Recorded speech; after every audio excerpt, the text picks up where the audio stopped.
Assalamualaikum warahmatullahi wabarakatuh. Ada sebuah peristiwa besar yang menjadi bagian dari perjalanan spiritual Rasulullah Shallallahu Alaihi Wasallam yang menjadi hadiah dari Allah Subhanahu Wa Taala setelah Rasulullah menjalani tahun kesedihan yang membuatnya kehilangan sosok orang yang begitu beliau sayang, yaitu pamannya Abu Tholib dan istrinya Khadijah.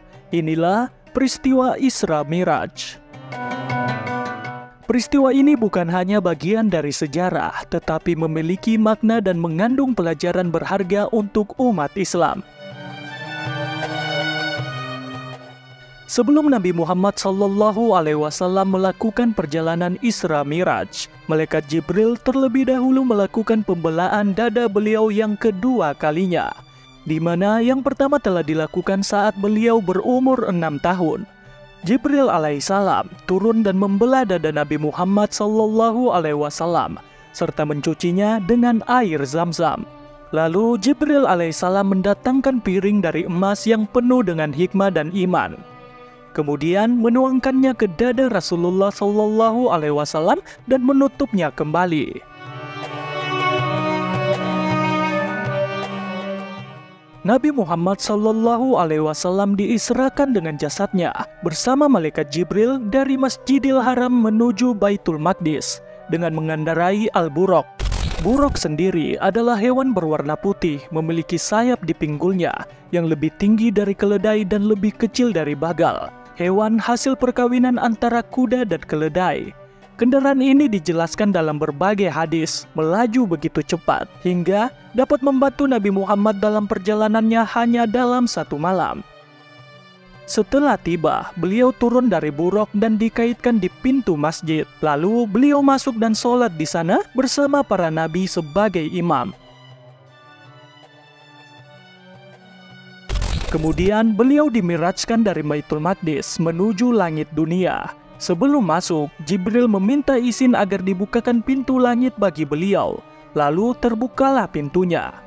Di sana beliau melihat Nabi Adam alaihissalam, bapak manusia. Beliau memberi salam kepadanya, lalu Nabi Adam alaihissalam membalas salam beliau dan menyambutnya, serta mengakui kenabian beliau Shallallahu Alaihi Wasallam. Dinampakkan di sekitaran Nabi Adam alaihissalam sekelompok ruh para syuhada, anak keturunannya. Ketika Nabi Adam menoleh ke kanannya, maka tersenyumlah dia melihat calon penghuni surga. Sedangkan ketika dia menoleh ke kiri, wajahnya pun bersedih dan menangis melihat calon penghuni neraka.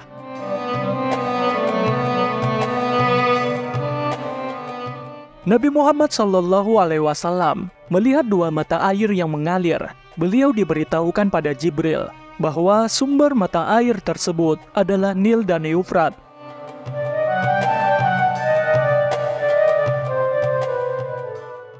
Rasulullah juga diperlihatkan kejadian yang begitu menyedihkan tentang gambaran neraka. Orang-orang yang berenang di lautan darah, di pinggir lautan ada seseorang yang menunggu. Siapapun yang sampai di pinggiran, langsung dihantamkan batu hingga mulut mereka hancur dan kembali jatuh ke lautan itu lagi. Jibril berkata, mereka itu adalah pemakan harta anak yatim.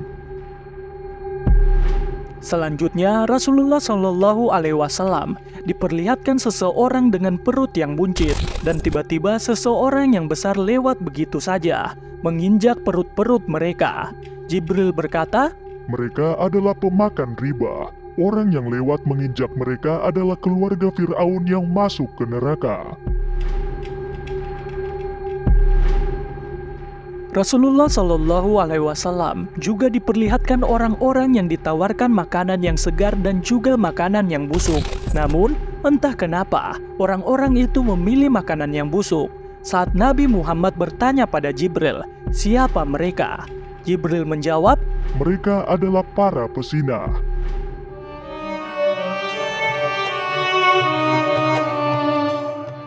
Kemudian beliau naik ke langit kedua. Jibril meminta izin pada malaikat penjaga langit untuk membukakan pintu. Di sana Rasulullah SAW bertemu dengan Nabi Yahya dan Nabi Isa alaihissalam. Keduanya berkata, "Selamat datang wahai saudaraku yang saleh."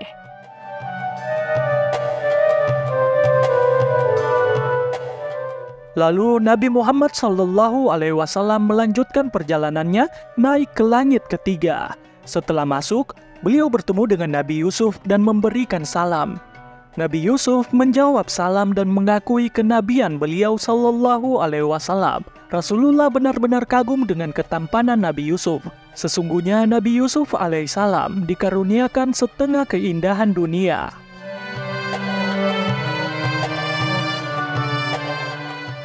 Di langit keempat, Nabi Muhammad bertemu dengan Nabi yang diangkat derajatnya ke surga dan ditempatkan di langit keempat, yaitu Nabi Idris. Ia berkata, "Selamat datang wahai Nabi yang saleh dan saudaraku yang saleh."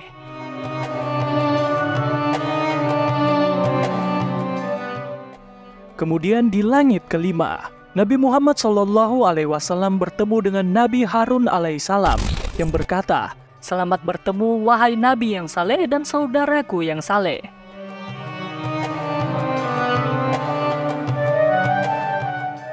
Setelah itu Nabi Muhammad SAW menuju langit keenam. Beliau bertemu dengan Nabi Musa alaihissalam yang berkata, "Selamat bertemu Nabi yang saleh dan saudaraku yang saleh." Saat beliau melewati Nabi Musa alaihissalam, seketika Nabi Musa bersedih. Saat ditanya apa yang membuatnya menangis, Nabi Musa menjawab, "Aku menangis karena ada seseorang yang diutus setelahku, di mana jumlah umatnya yang masuk surga lebih banyak dari umatku." Kemudian Rasulullah SAW melanjutkan perjalanannya hingga naik ke langit ketujuh. Di sana terdapat Baitul Makmur, merupakan tempat tawafnya para malaikat, jika diibaratkan seperti Ka'bahnya dunia.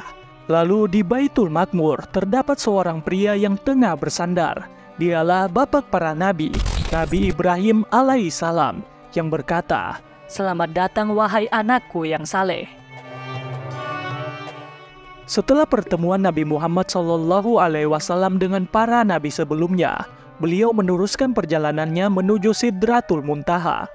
Di sana diperlihatkan sebuah keindahan surga yang tidak dapat digambarkan oleh kata-kata.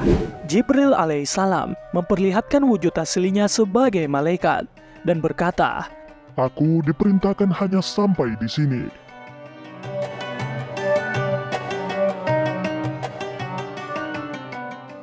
Lalu tiba-tiba cahaya Allah Subhanahu wa Ta'ala menyinari seluruh Sidratul Muntaha. Nabi Muhammad SAW mendekat kepadanya hingga hampir sejarak 2 busur. Beliau diajak berbicara oleh Zat Agung Pencipta langit dan bumi tanpa perantara. Disinilah Allah Subhanahu wa Ta'ala menyampaikan perintah mengerjakan sholat.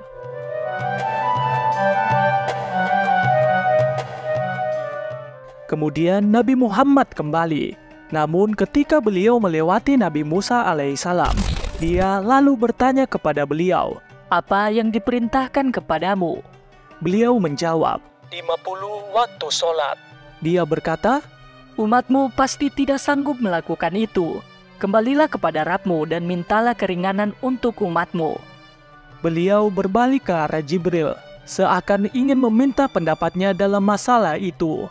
Jibril alaihissalam mengisyaratkan persetujuannya jika beliau memang menginginkan hal itu.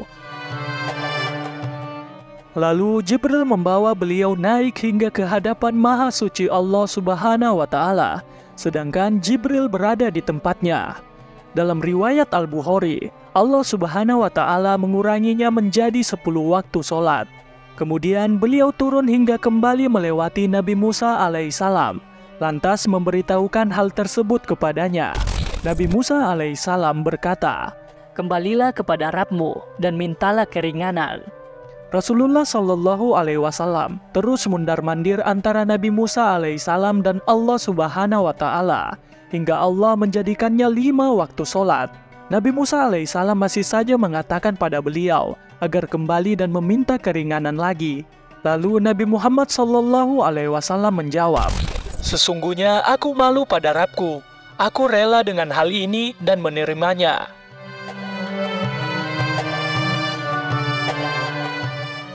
Hal ini memperlihatkan kita bagaimana Rasulullah SAW berusaha untuk meringankan kewajiban kita sebagai umat beliau.